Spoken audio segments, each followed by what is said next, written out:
खुलुमबाय स्टुडिअ दं आं साजिब बसुमतारी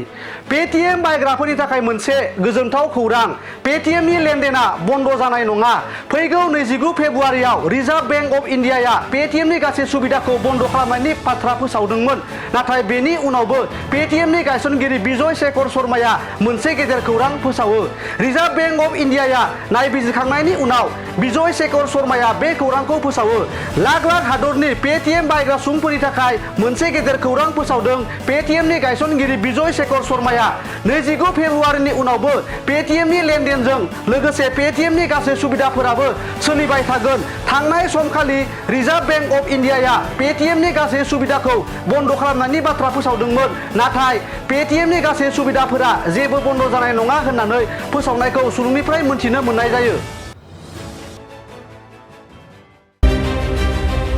मोनसे गोजोनथाव खौरां क'क्राझार सहरनि जेडि र'डजों नांजाबनाय सुदेमपुरि गांजिमा बाजाराव थानाय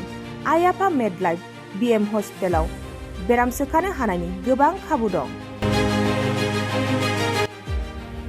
आइ आफा मेडलाइफ बिएम हस्पिटालनि फेसिलिटिफोरानो जाबाय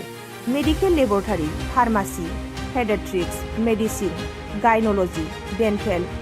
urology dental x-ray play area x-ray sonography अटि आइसिइउ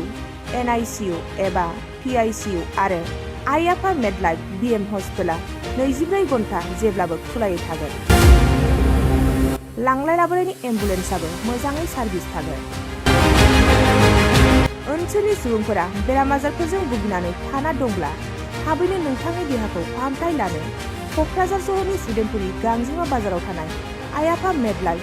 बिएम हस्पिटालाव गोख्रैनो फाहामथाय लाफैनो हागोन। आबुङै मिथिनो थाखाय 9101655430 एबा